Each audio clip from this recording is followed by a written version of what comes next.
Before 1870, Italy was a patchwork of little states and principalities surrounding the Papal States. Rome was the capital of these latter states, as well as being the seat of the papacy. When the Great Schism was resolved, and the popes finally returned to Rome in the 15th century, Rome hardly deserved to be called a city. But the power and wealth of the supreme pontiffs attracted artists and craftsmen away from the great merchant cities they had glorified in past decades. From Florence, Siena, Milan, and Venice, they moved down to Rome. This 17th century colonnade, this great Basilica of St. Peter's, both bear witness to the grandeur of the city of the popes.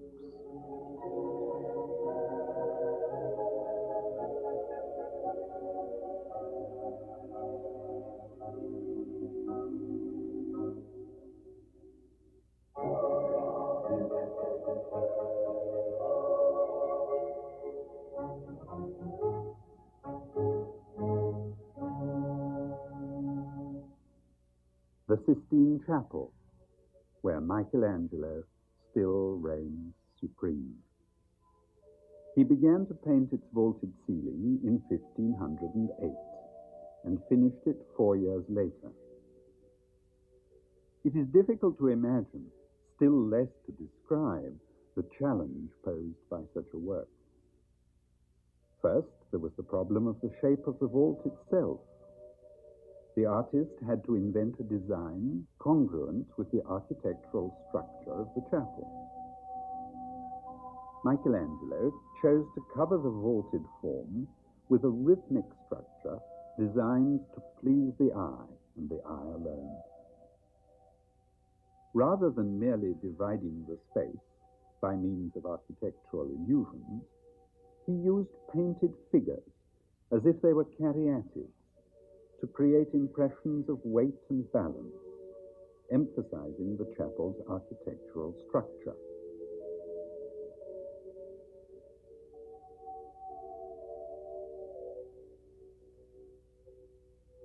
Thus, he made it easier to understand the ceiling's symbolic themes which are said to have been chosen by Michelangelo himself. Down the center of the vault is a sequence of scenes from the book of Genesis.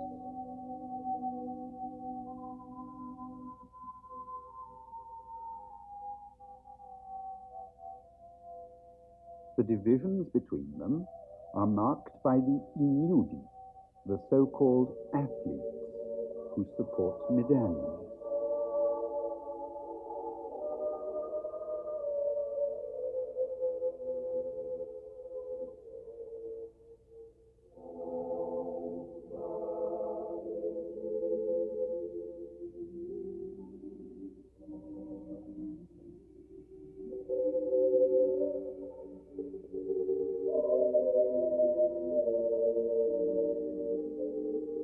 On the spandrels, where the vaulted ceiling joins the wall, are enthroned 12 figures of prophets and sibyls.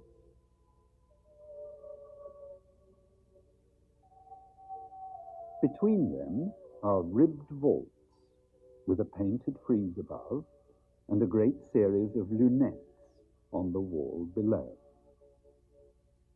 Finally, at all 4 corners, there are the incurving triangular pendentives. We are in a world of giants, in which religious and philosophical meaning is expressed through the power of the human body. Thought is being expressed physically through the physical forms depicted by the artist.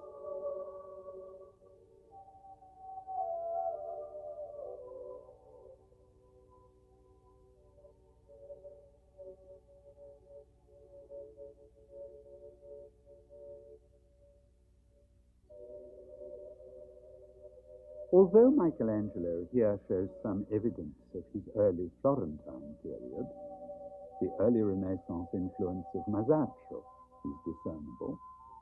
Taken as a whole, the work is his own creation.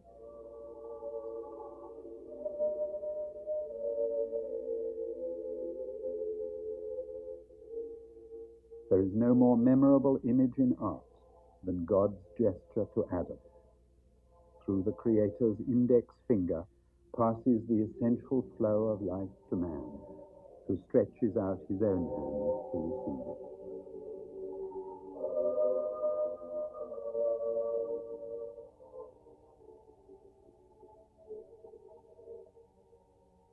The twisted limbs of the prophets and sibyls form a series of heroic allegories around the vault.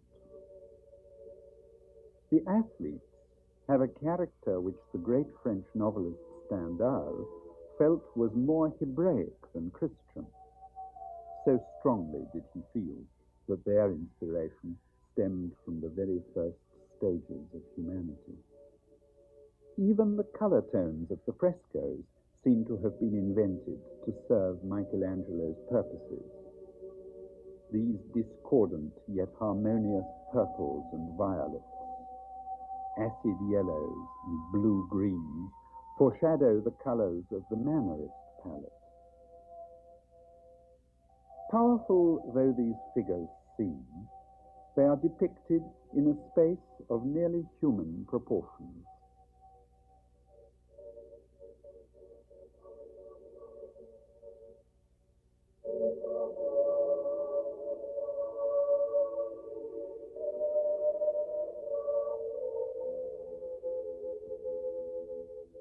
Michelangelo painted this ceiling almost entirely single-handed.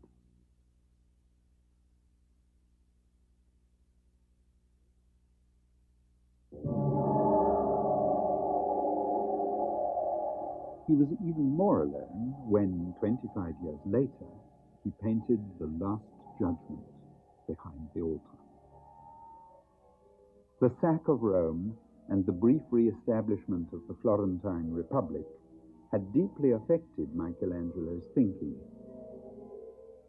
In the Last Judgment, his sense of space is transformed.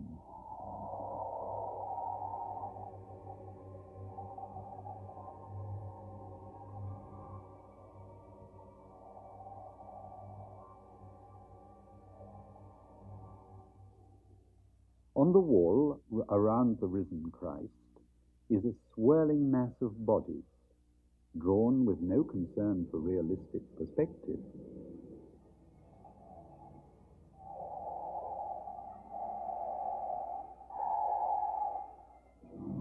The trumpet blasts of the angels sounding Judgment Day crisscross the sky above the resurrection scene.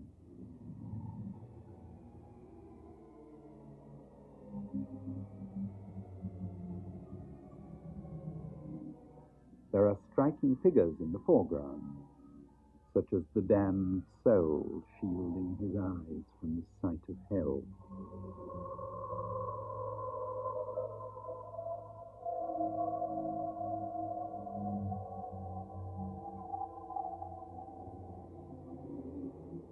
The human figures clustered in every corner show details of medieval horror. St. Bartholomew, holding his own flayed skin, for whom the painter took himself as model.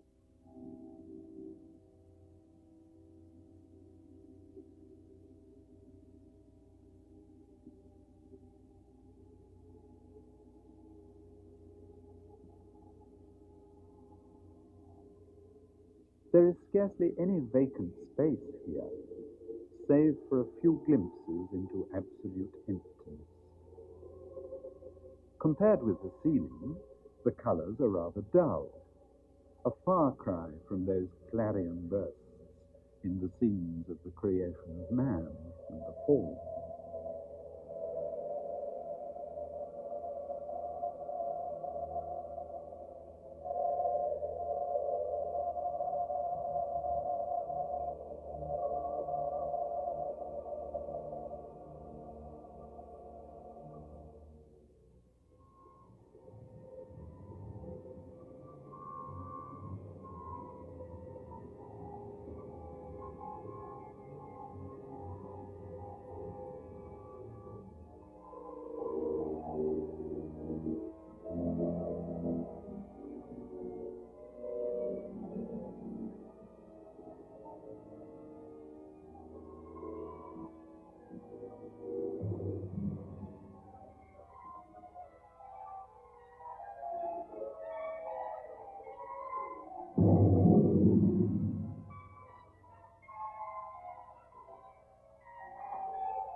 The popes had summoned the most gifted men from Italy's great artistic centres, especially from Florence, to paint the walls of their private chapels and apartments.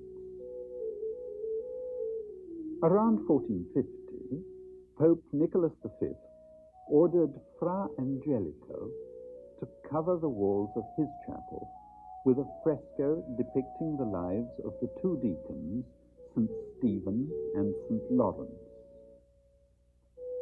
The vault was already painted with figures of the four evangelists.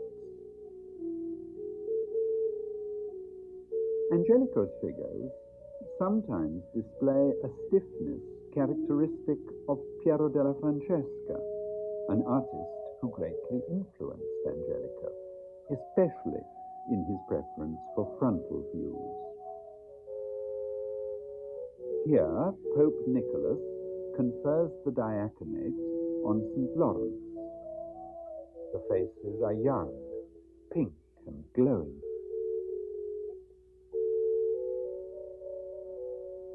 The Emperor Decius, knights and soldiers, the young saint, each dressed according to his condition. Fra Angelico was a master of space.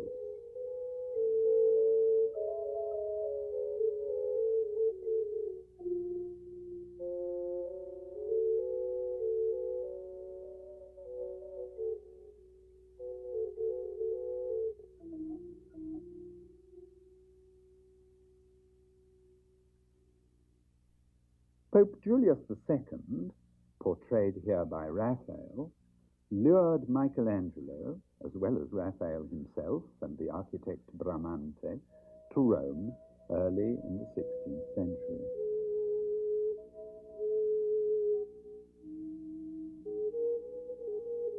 In 1508, Raphael was commissioned to decorate the walls of the papal chambers, the stanze, a four-room apartment. At the early age of 25, he was given a marvelous opportunity to display his talents. He began Stanza della Segnatura with the fresco The Triumph of the Eucharist, often confusingly known as the Disputa, or Disputation of the Holy Sacrament. The monstrance, the main subject of the fresco, stands on the altar at the focal central point of the picture space. Grouped around are the defenders of the faith, bishops, monks, and laymen. There are also more contemporary figures, such as Dante, while St. Gregory has been given the face of Pope Julius himself. The space is open. Depth of perspective is emphasized by the superimposed half circles. The painter is gradually reaching maturity and attaining a new vision of the world. This theological allegory confronts a philosophical one.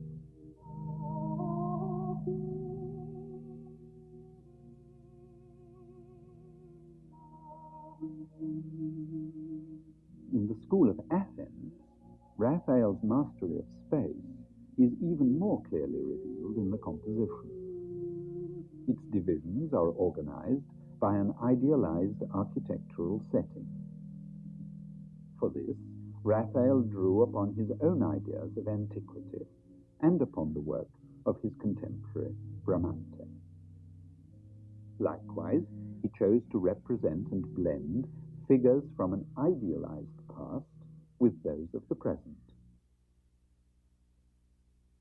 As in the Triumph of the Eucharist, Raphael portrayed historical figures, such as Socrates, as well as the faces of his friends and contemporaries. Michelangelo, Raphael himself, Leonardo da Vinci, shown here as Plato, the idealist philosopher, with his hand raised, pointing upwards to divine inspiration. a gesture that can also be read as a sort of benediction.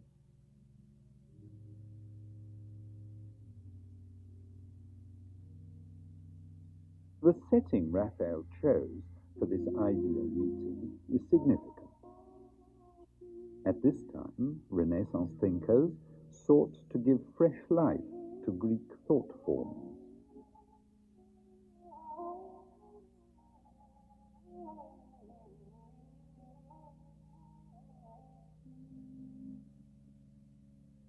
Here, Raphael was expressing Neoplatonic thought in his painting, showing mind dominating matter and presenting a new harmony between ancient philosophy and Christian doctrine. The third lunette depicts Parnassus, a tribute to the arts. Here, Apollo and the Muses are supported by the ancient and modern classical poets. Sappho, Homer, Dante and Virgil, Petrarch.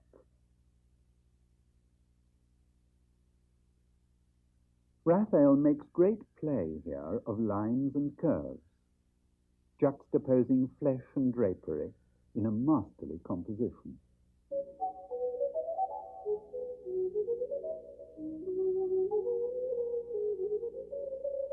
The virtues in the fresco opposite are treated similarly, on a smaller scale, to produce the rhythms of a frozen dance.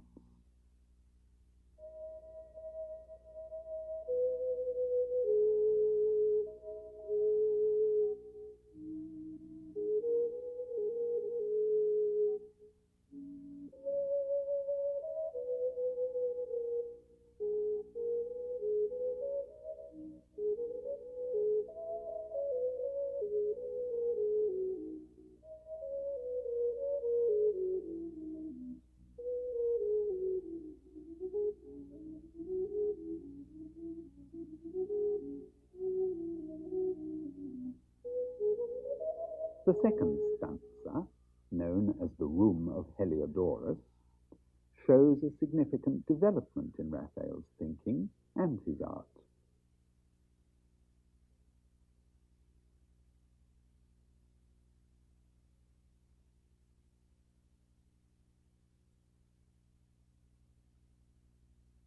In the Expulsion of Heliodorus, the space is reminiscent of the school of Athens, but is broken by movement. On the right, we see Heliodorus being overwhelmed by a heavenly horseman and two angel warriors. On the left, Pope Julius II, from his sedia gestatoria, quietly surveys the scene of God protecting his temple.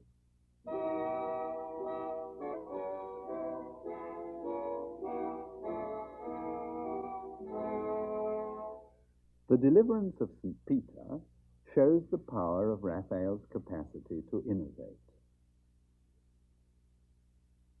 Here, everything is new. The two centers of light, the soldiers' gleaming helmets,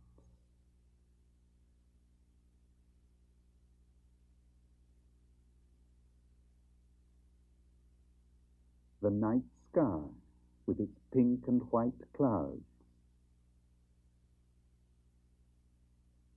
and above all, the iron bars of St. Peter's cell in the very center of the fresco.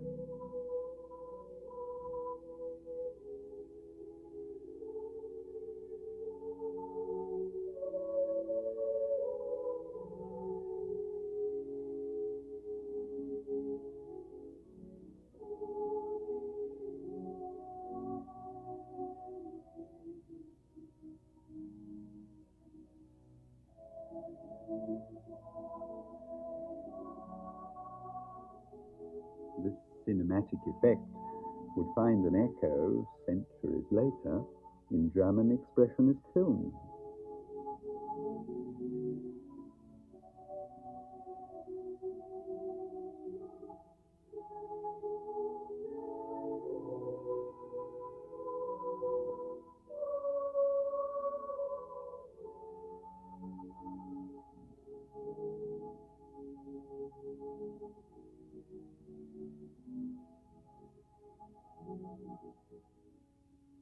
The third fresco in the room of Heliodorus is the meeting of St. Leo and Attila. Raphael's role had changed. Here, he was the director and supervisor, but the actual work of painting was done by his associates.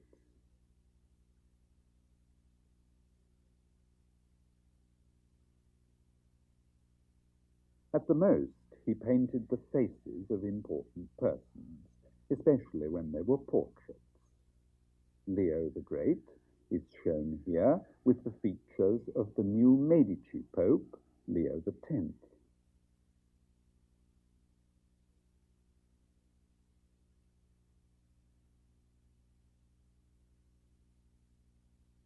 In the next room, depicting the fire in the Borgo, Raphael's only major contribution was to the fire scene itself. Here, the organization of space is essentially architectural trompe-l'oeil, reminiscent of a theatre set.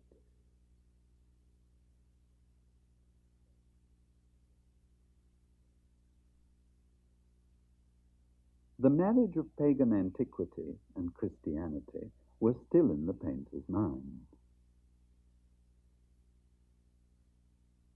The group to the left are taken straight from an account of the burning of Troy.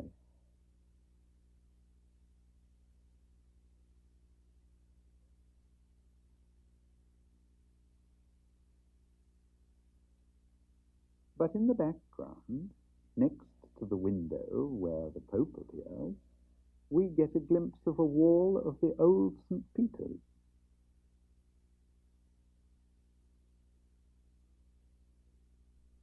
It is doubtful whether Raphael painted any of the other frescoes himself, though in the Battle of Ostia he may have painted the face of Pope Leo III, once more with the features of Leo X.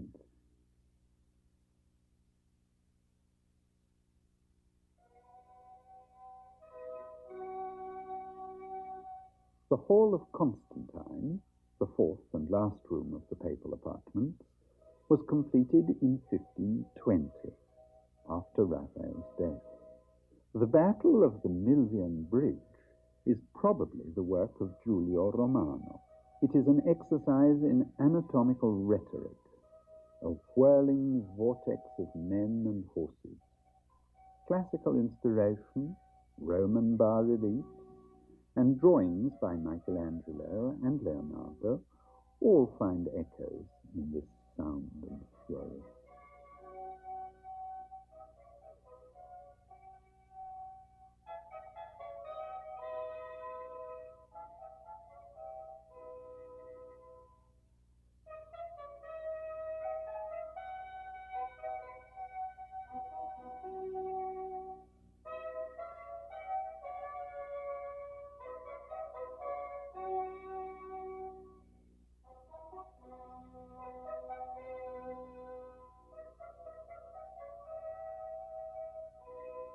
The Donation of Constantine again shows the old St. Peter's Basilica, this time the interior, with its dramatic twisted columns.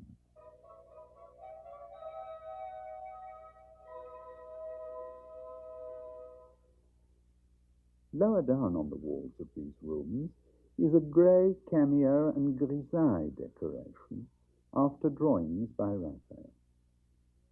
The standing figures, simulating caryatids, were directly inspired by ancient classical decoration recently discovered in Rome.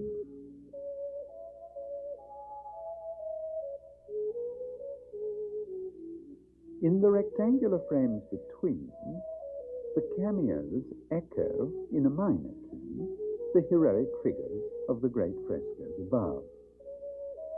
As on the facade of a Gothic cathedral, these medallions show scenes from daily life to form a contrast to the majestic figures above.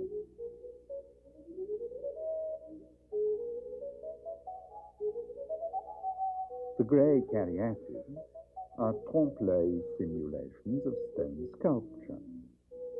The yellow of the medallions simulates the bronze of bas-reliefs.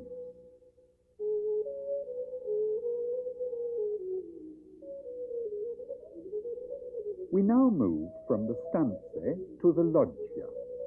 The Italian word loggia means an open gallery designed to stroll through. Though completed by Raphael, it was designed by Bramante. The genius from Urbino was both architect and decorator here. These ornamental wall paintings were inspired by Roman originals. They were designed more for delight than for edification.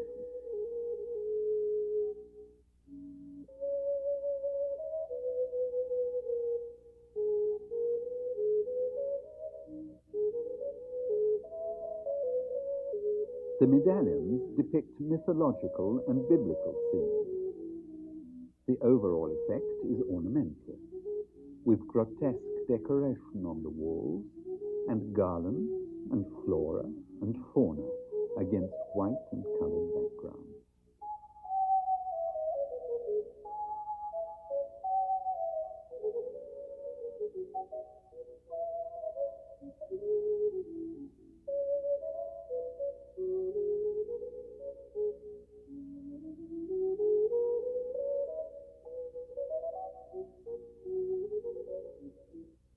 A glimpse into the Vatican library. The popes have filled these galleries with books and manuscripts, works by priests and theologians, of course, but also secular ones, which reflect their individual taste and culture. Illuminated manuscripts enabled sovereigns and bishops to collect fine art at a time when virtually all painting was destined for the church.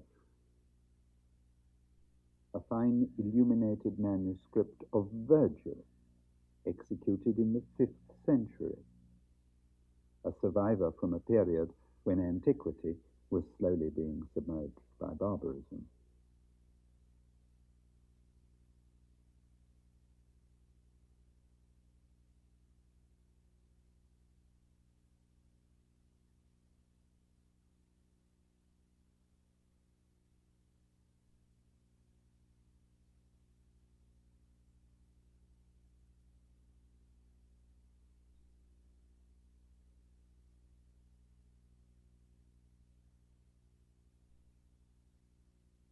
Dante's Inferno, illustrated by Botticelli, contains page after page of extraordinary scenes.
The Pinacoteca, or picture gallery, is more the fruit of happy accident than the result of a policy of careful collecting. It was built up on works recovered from France after the defeat of Napoleon in 1815. Few of the paintings in the collection were created either for Rome or for the popes.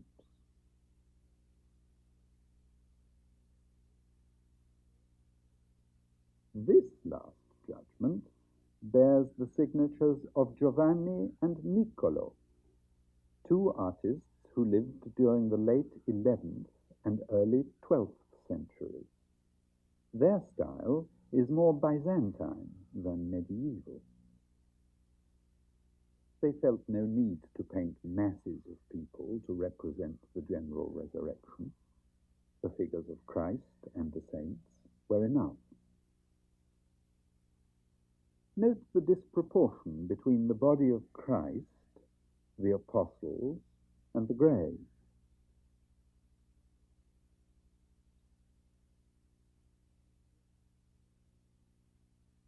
Rather than a crowd, we have a few of the elect, a few of the damned, and some fabulous animals.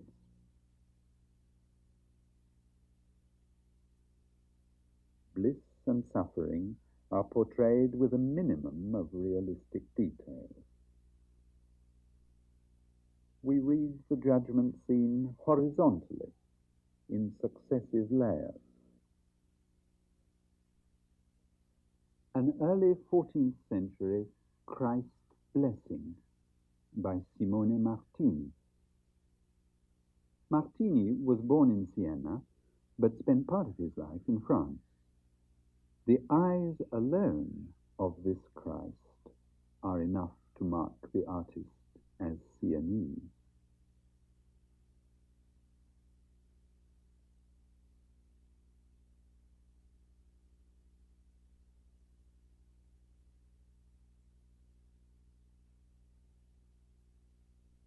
Now the Florentine school.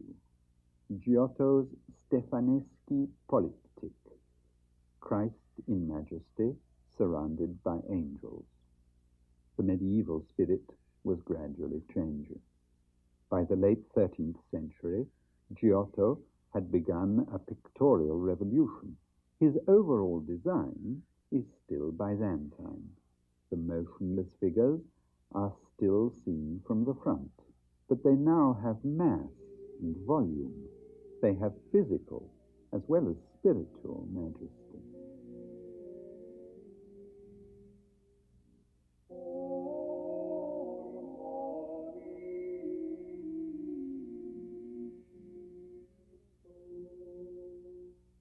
On the left, the crucifixion of St. Peter.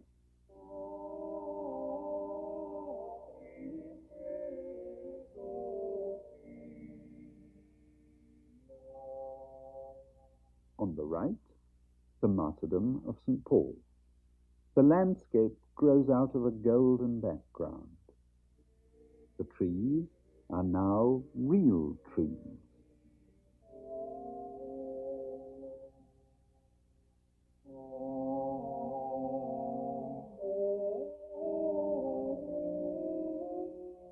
At the base of the polyptych, the predella, with St. John the Baptist, dressed for the wilderness, and St. John the Evangelist.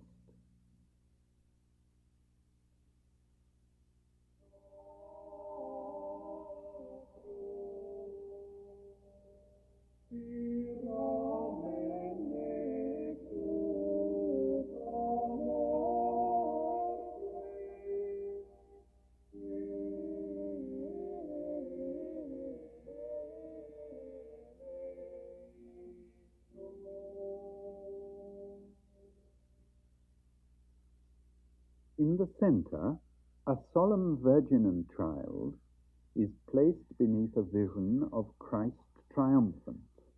These are no longer just holy images, but real, living bodies and faces.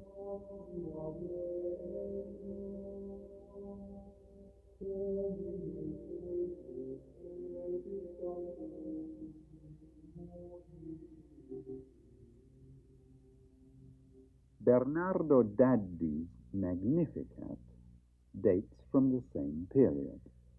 It also shows this new spirit. The forms are taking on volume. The bodies show their weight.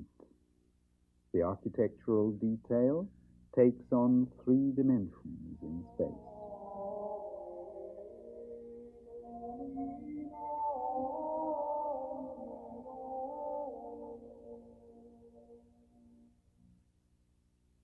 Fra Angelico, in the mid-15th century, painted these episodes from the life of St. Nicholas of Bari. Angelico was particularly concerned to define space and volume. The ridges of the hills are shown with the same geometric simplicity as the folds of the garment.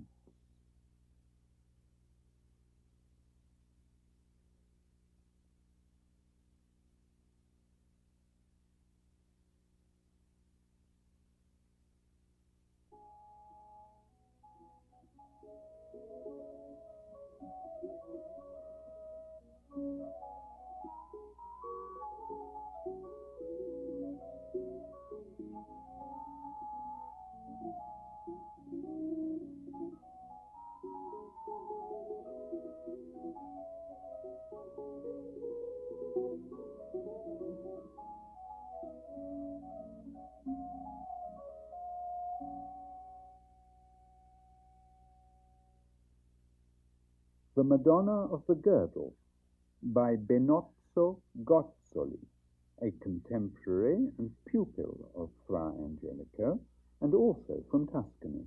His work remains closer to the old tradition. The finely wrought gold background is like brocade.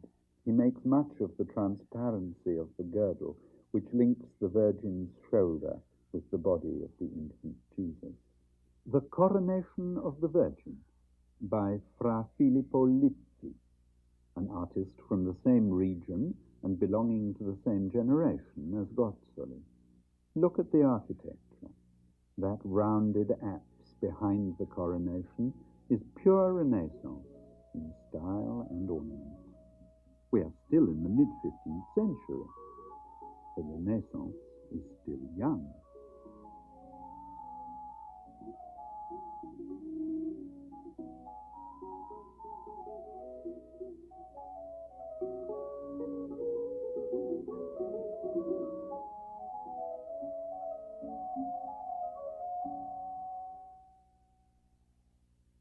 In Melozzo da Forli's frescoes, the vision changes scale. The forms have a fullness and a sculptural monumentality. They are set in a space defined by the architecture, with columns and a perspective of a coffered ceiling receding towards a vanishing point. Plastic geometry has now been mastered. The stillness of the figures suits this scientific organization of reality.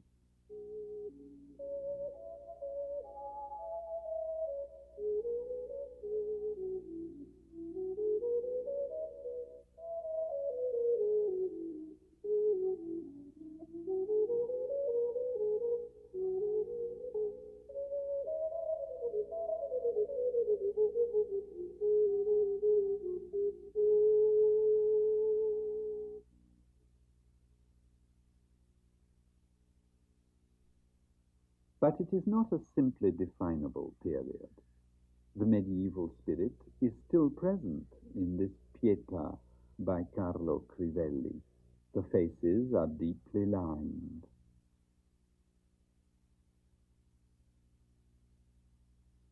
The fingers are loose and angular.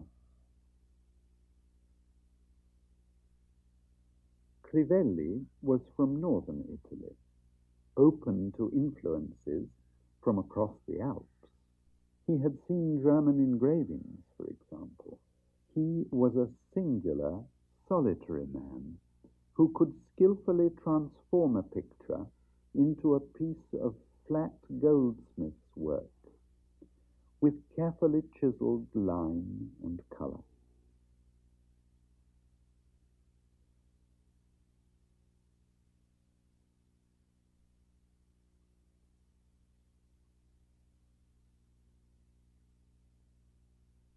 Raphael began his career in Perugino's workshop.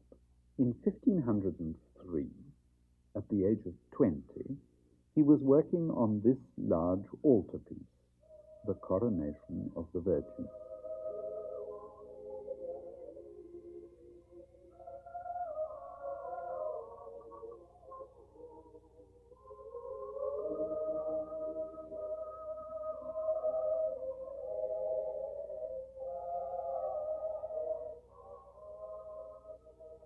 The faces are still in the style of Perugino. The landscape setting is Umbria, the region between Assisi and Perugia, where Perugino was born and Raphael lived for a while.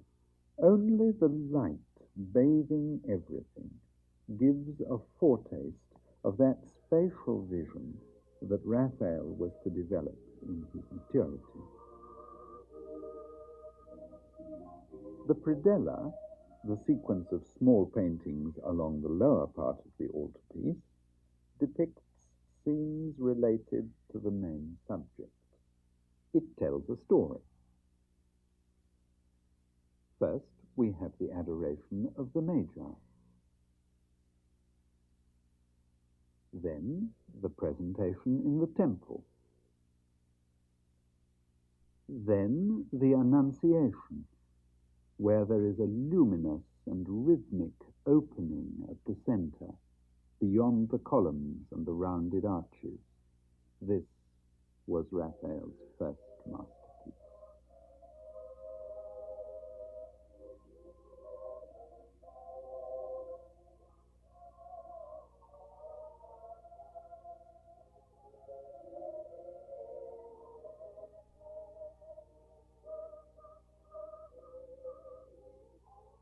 Eight years later, Raphael's apprenticeship was over. His Madonna of Foligno combines a celestial appearance of the Virgin and Child with groups of saints and the donor in the foreground. The Virgin and Child float suspended between cherubs above. The folds of the Virgin's robes are echoed by the turning body of the child.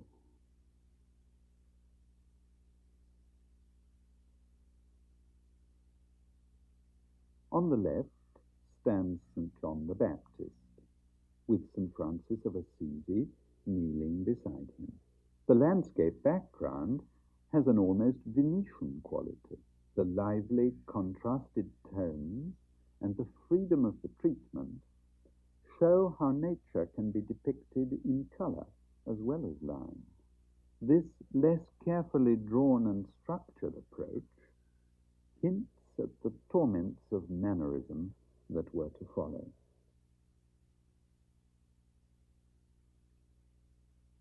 The Baglioni predella is painted in grisaille tones, with classical allusions and trompe-l'œil effects. There are clear references here to ancient Roman bas-reliefs. Raphael also shows here his fondness for circular composition in his representations of faith, hope, and charity. This circular treatment is most evident in Charity. Our third painting by Raphael, the Transfiguration, was in fact his final work.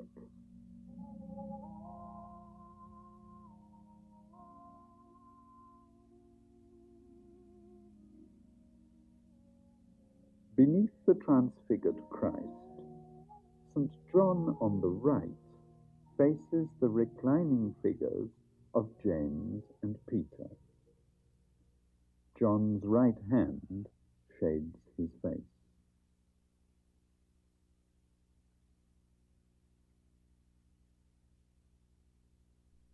The painting is more than 4 meters high.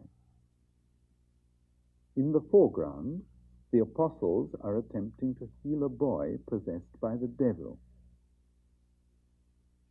The emotional faces are balanced by darker tones. The face of the suffering youth creates an additional tension.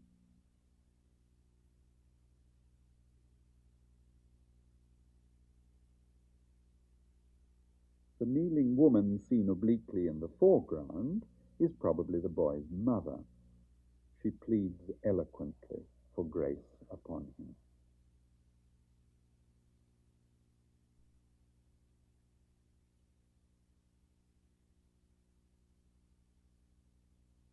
St. Jerome, by Leonardo da Vinci, though painted in the same period, is vastly different in spirit and atmosphere.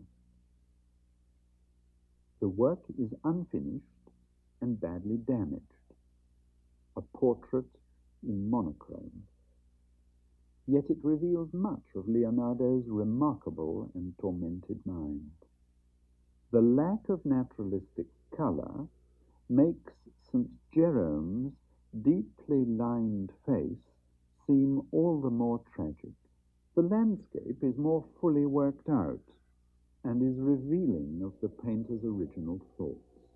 The landscape consists of rocks, mountains, and a dramatic cave, a scene of desolation which reflects Leonardo's lifelong obsession with a purely mineral world.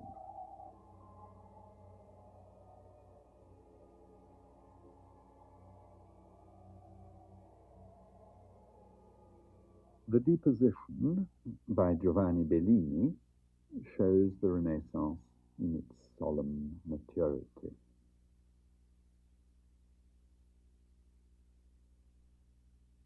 The lines of the faces seem almost as if they are engraved. The hands of Christ and Mary Magdalene are subtly interlocked. A half-open mouth confronts closed eyes. The faces of Mary Magdalene and Joseph of Arimathea, each expressing a different sorrow.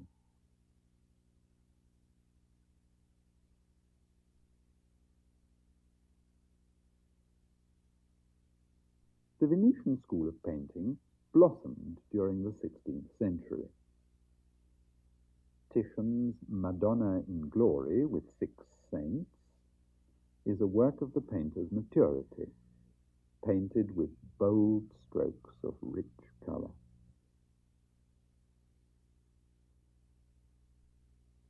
Veronese clothed his St. Helena in gold brocade, as if he couldn't imagine a saint's life without the pomp and display of Venice. But after all, St. Helena was a Byzantine princess, well accustomed to such luxury.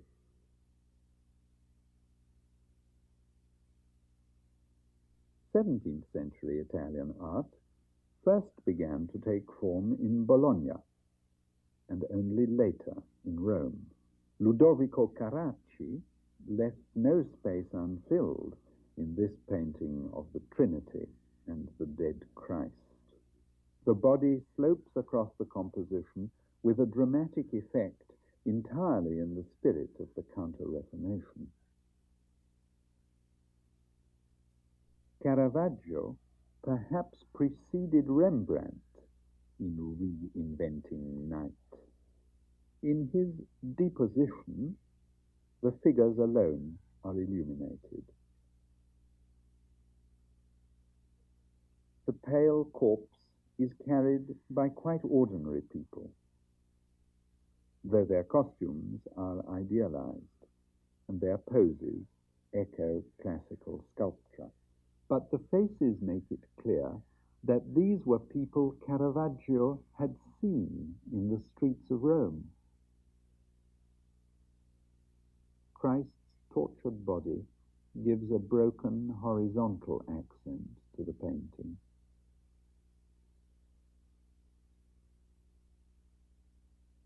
The grave slab, jutting out of the picture, repeats the angularity of the corpse.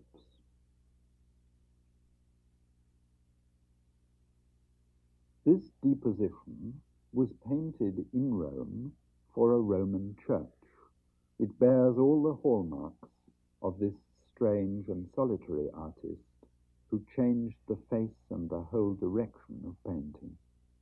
Guido Reni, another Bolognese, was widely admired throughout Europe for 2 centuries.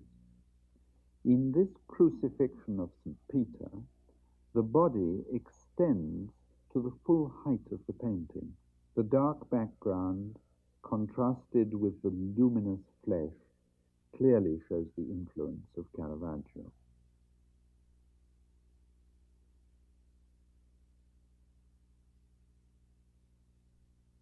17th century Rome became an international center for art and artists. Nicolas Poussin was less a Frenchman in Rome than a Roman who happened to have been born in Normandy. His martyrdom of St. Erasmus, however, has nothing of Caravaggio about it. There is no fascination with darkness and chiaroscuro here. Everything is perfectly clear and visible in this atrocious martyrdom, especially those vivid orange splashes, as if a thought of Venice and of Titian had crossed Poussin's mind. Donato Creti's series of astronomical observations is one of the few 18th century works in the gallery. Here we are in a totally different world. This metallic blue sky and the foliage form a landscape reminiscent of the Grand Venetian period. The costumes follow 16th century tradition. The bizarre contrasts between the tiny figures and the huge heavenly bodies endow these pictures with a singular poetry, a kind of elegant surrealism.